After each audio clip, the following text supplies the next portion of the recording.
Corporations. People love to hate them. Most of them are seen as greed-filled entities that profit from the public. Amazon, Apple, Walmart, big oil companies, big pharma, banks are all hated in one way or another. But the most hated corporation in the world might just be the biggest food company on the planet. From lawsuits relating to child labor to unethical marketing campaigns harming babies, and from stealing basic necessities to business dealings with evil dictators, this is the true story of Nestlé, the most hated corporation in the world. Before we move forward, if you enjoy finance content, consider subscribing or liking the video. I spend a lot of time researching these stories, and only a small percentage of my viewers are subscribed. It's free, and you can always change your mind. The first thing you'll notice about Nestlé is that they sell just about everything. The company owns over 2,000 brands in 190 countries. 29 of these brands have yearly sales of more than $1 billion. Meanwhile, Nestlé is worth an eye-watering $300 billion. How they built this empire is a shuddering story of corporate greed and profiteering from humanity's plight. The beginning. Nestlé's story begins in the 1860s with two American brothers, George Page and Charles Page. A year later, the Pages opened Europe's first condensed milk factory in Switzerland. They called it the Anglo-Swiss Condensed Milk Company and found instant success throughout Europe. By the end of the 19th century, they were operating a dozen factories across Europe and the United States, while their exports were going worldwide, thanks to European colonization. Almost parallel to this company's success, there was arguably a much more significant discovery. In 1867, a German immigrant in Switzerland, Henry Nestle, created the infant milk formula as a substitute to breast milk. He founded the Nestle company in 1877 and enjoyed similar success to Anglo-Swiss Condensed Milk Company all over the world. These two brands combined in 1905 and would later take the name Nestlé. Baby formula, the evil formula. After the 1905 merger, Nestlé became the baby formula pioneers. They were providing mothers who couldn't breastfeed a viable substitute and making a fortune doing it. By World War II, the company had launched its premium coffee brand Nescafé, and the company's total sales went up to $222 million by 1945. However, millions weren't enough. Nestlé wanted more, and they were going to do it on the backs of malnutritioned infants and poverty-stricken mothers. But how could they convince the world that a processed mix of cow's milk and sugar was better than the nutrient-rich breast milk? They did it by bombarding new mothers with masterful yet evil propaganda. The company ran marketing campaigns towards women, telling them that using the baby formula was just as good as breastfeeding. The company gave out free samples, incentivized doctors to do their dirty work, and even ran ads that undermined breastfeeding. One such campaign claimed that the baby formula is so like the mother's milk that the tiny stomach won't even notice. In fact, it did notice. These marketing campaigns ran major havoc in the underdeveloped countries as mothers struggled to find clean water to mix the formula with. Poverty played another major role as mothers were forced to use excess water with the formula to make the bottle last longer. The combined result of all that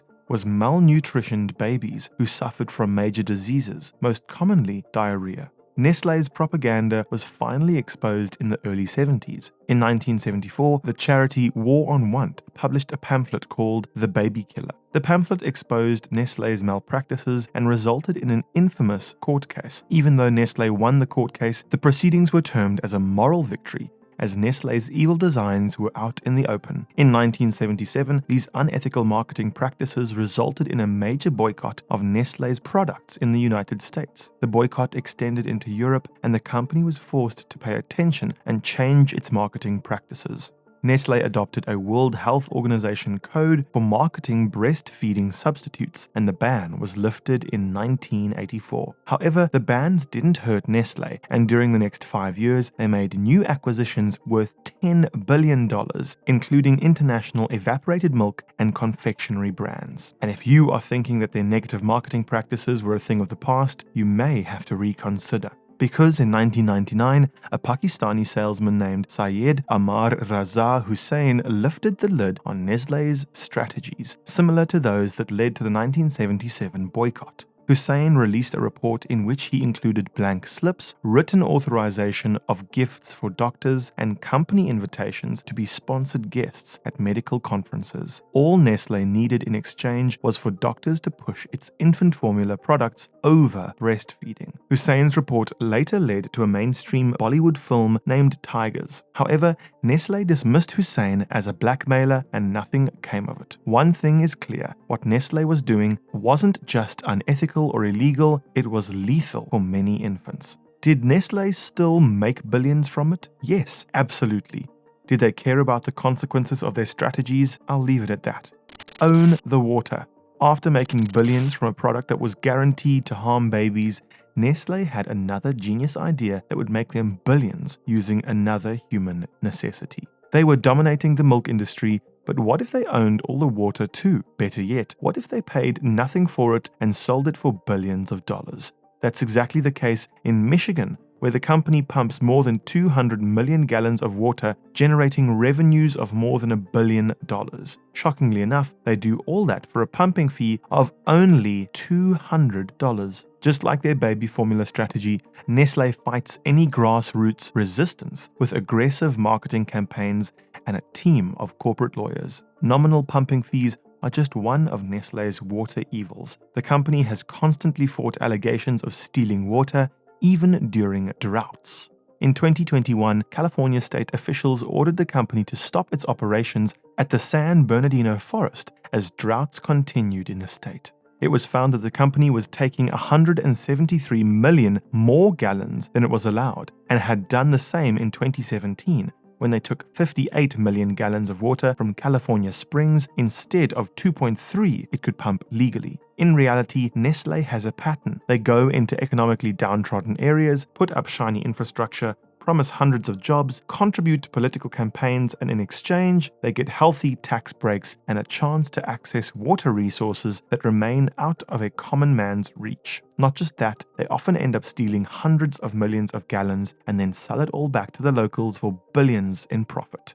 Staying true to its modus operandi, Nestlé repeats these practices in the global south. Oh, and one more thing, they don't care about depleting water resources. A 2018 forensic audit on the bottled water business of Nestlé Pakistan showed that the company paid next to nothing to the government for extracting 1 billion gallons of water between 2013 and 2017. Even more shocking was the fact that 43% of this water was wasted. However, all of this is expected from a company who probably doesn't think that water is a basic human right. At least, that's what the company's former CEO, Peter Brabeck, seemed to indicate when he labeled water being a basic human right an extreme viewpoint. He said that it should be a commodity with market value. In truth, they have turned water into a commodity that they have profited from the most. Nestlé capitalizes on China's already polluted waters to make a good profit, while Corporate Watch highlights the fact that Nestlé continues to extract water illegally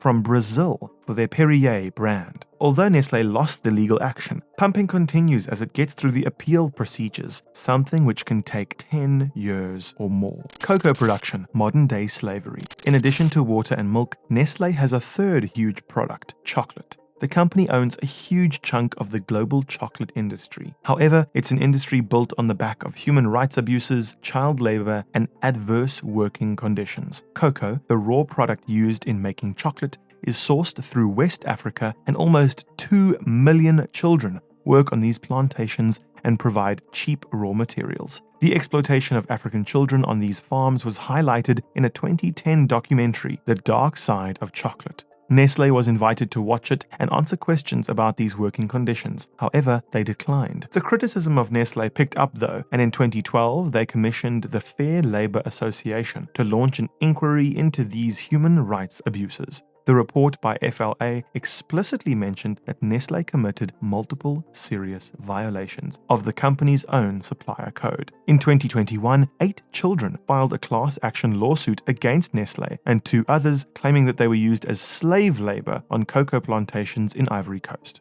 They have also accused Nestlé of aiding and abetting illegal enslavement of thousands of children and knowingly profiting from illegal work of children. To put it in a nutshell, they closed their eyes despite knowing the problems with their supply chain. Not so people-friendly. Former Zimbabwean President Robert Mugabe was one of the most ruthless dictators in modern history. During the 2000s, he started a program confiscating the country's privately owned dairy farms and added them to his family's estate. The move attracted international sanctions and protests all over Africa in favor of the Zimbabwean people. Nestlé, however, wasn't as sympathetic. In 2009, it was found that the company was buying milk from farms owned by Mugabe's wife, Grace. So even as the country's agricultural economy was collapsing and inflation was peaking, Nestlé had eyes set on a profit. Nestlé ultimately bowed down to the international pressure, but not before letting the world know of their ruthless business priorities. Corruption or opportunism? Nestlé's history is one of greed, self-interest, and even exploitation. They have often preferred profit over social responsibility and have earned the hatred they get from society. So what do you think of this video? Is Nestlé a corrupt corporation that can go to any lengths to make a few billion, or are they just shrewd businessmen who have created a business empire by making the best of the free markets? Let us know in the comments below. And if you learned something new from the story, click the subscribe button and hit the bell icon to be the first to see my new videos. I make deep dives like this every week where I uncover the secrets of money and business.